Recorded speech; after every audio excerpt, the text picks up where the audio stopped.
Good morning. I'm sitting on the rooftop of my Airbnb here in Tokyo, Japan, and it came across my mind that I wanted to talk to the small YouTubers about something that has been on my mind. If you hear any background noises of trains, planes, birds, it's all because I'm sitting outside, but I did want to get this out. So let's just talk.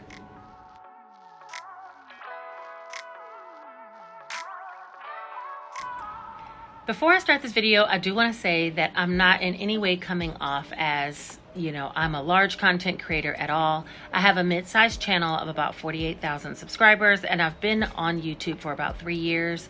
And I do have a lot of friends that are in the budgeting community that have smaller channels or larger channels. And so I just wanted to reference that before getting started. When you love something, you study it. Okay, and you make it your craft. You continue to learn more about it.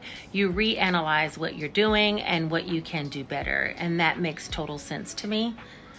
I think the reason why I wanted to have this conversation is because I've seen so many smaller YouTube channels that are struggling, that feel like they need to get to their 1,000 subscribers or their 4,000 watch hours.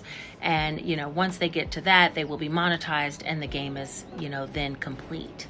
Or they've hit some level of success at that point.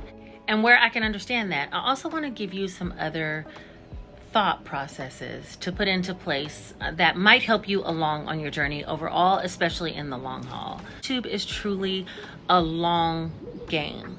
It's not a short game, okay? And even if you can get to the 1,000 subscribers and the 4,000 watch hours, there's still many, many, many levels of work to be done. Saying that I'm a mid-sized channel now, I think I can reflect back on YouTube, right? Because I'm a YouTuber as well.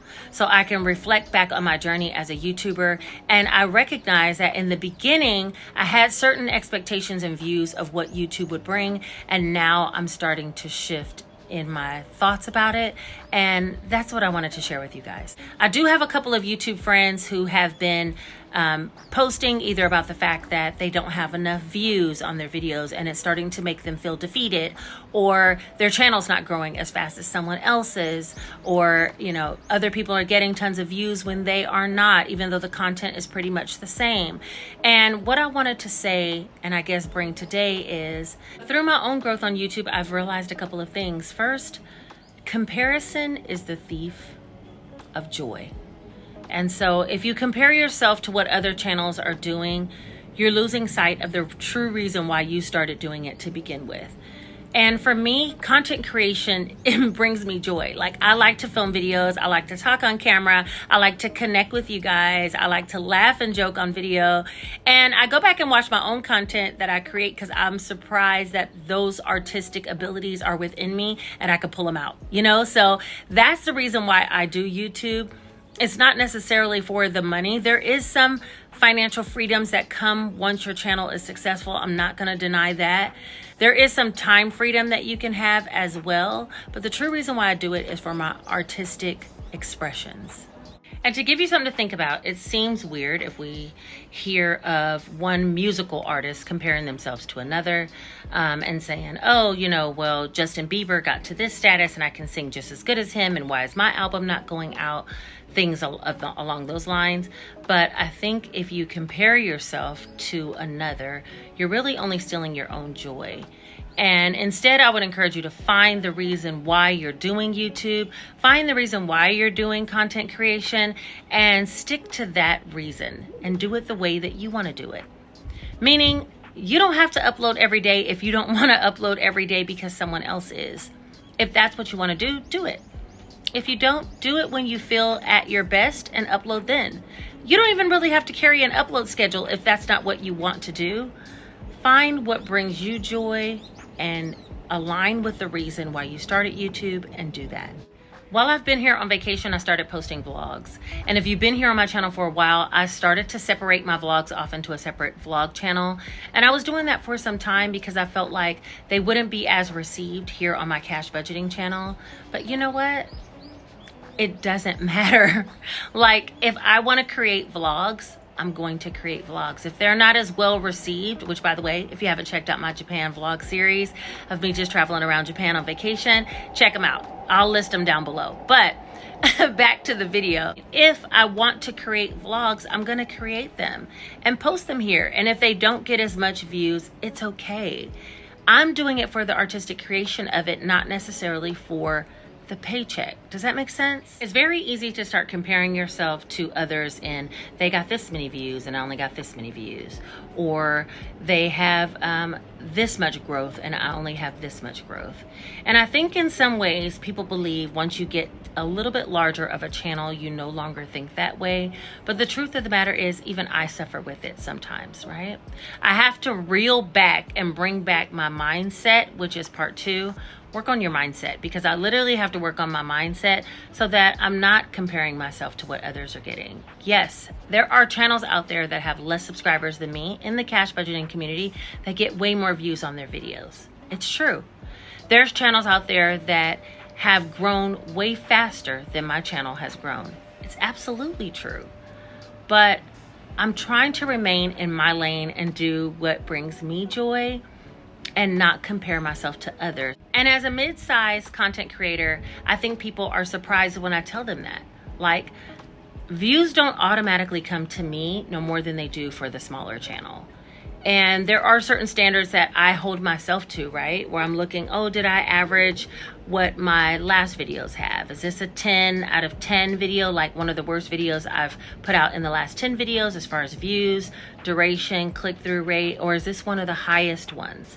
And I'm trying to disassociate my self-worth from the stats of YouTube.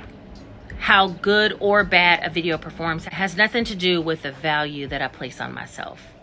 And that's what I want you to learn about YouTube and the mind shift that I'm hoping to convey that's needed, especially if you're going to be in this for the long game. 1,000 subscribers is what you hope to get to, and that's the goal with the 4,000 watch hours. But eventually you'll hit that goal. And then your goal is going to be, I want 2,000 subscribers, and you'll eventually hit that. And then it'll be, I want 5,000 subscribers, and you'll hit that. On and on it goes. And you can be like me at 48,000 subscribers, hoping to hit 50,000 subscribers. It continues on and on.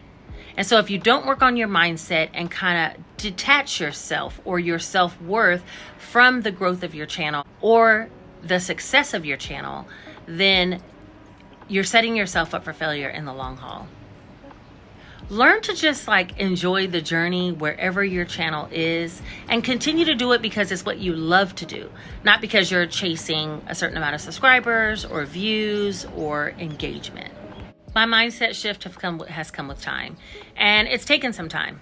It's taken some time because at a certain place in my life, I really was living, if you've been here for a while, 100% off of YouTube, Etsy, and some Amazon deals that I have. And so I think I was 100% a content creator. I now have went back to my nursing job and, really rely on that income so that I can get back to the joy of just putting out videos on YouTube because I love them. I love talking about YouTube. I love creating YouTube videos. I love engaging with people on YouTube and creating friendships. And it gives me that artistic expression that I have nowhere else in my life. And because of that, I will forever be posting on YouTube, even if my views are low. And where my comparisons to others had stopped, quite some time ago, the biggest blessing I had was going back to nursing part-time, which then led to me picking up more hours and doing it full-time here and there. But what it did was help me to realize how much anxiety I had around being a full-time content creator, how much anxiety I had around continuously producing products for Etsy or videos for YouTube or, watching the analytics and keeping up with the numbers. And so I would say here recently, I've really taken a step back and realized I want to live life. And YouTube is a part of me living life, right? But it's not my life. And I don't want to assess or attach my value to my YouTube outcomes, growth, strategies, things like that. I didn't make the switch back to nursing because my YouTube was, decreasing or anything like that. It really was because of my health insurance. But in going back to nursing, I've learned so much about myself and the value that I place on myself. outside of what's going on in the YouTube community. So I would encourage the small YouTuber, you, to think about that as well early in the game, because if you can master that, it's such a great lesson to learn. There is so much beauty in the first beginning steps of your YouTube journey. You're learning how to master the creation process of a video. You're learning how to edit. You're learning how to connect with others through your comment section and how to stay engaging. You're learning how to be yourself on camera. You're learning so much about how to read your analytics and, growth strategies, things like that. But don't overwhelm yourself by putting that external pressure to grow, fast. Or even if you've been in the game for a while and you're still not growing, it's okay. It's okay. Remember your why and stick to that. And I'm sure over time you will find the success you're looking for, even if the success comes from just learning to be yourself and create the content that you truly love. That's a win. And that's what I'm here to say. Try not to compare yourself to others. Try not to have so much anxiety, and shift your mindset about the reasons why you're actually doing YouTube. And I think your journey for the long haul will be so much smoother, because the game never stops. No matter what level of success you get to, there'll always be another success you would like to get to. So enjoy the ride. All right, I think that's everything for today, you guys. I got to get going. The morning has begun here in Tokyo, and we're about to hit the streets, try to find something to get into. But I wanted to bring this quick talk to you guys today. So I hope you enjoyed, and I'll talk to you soon. Take care.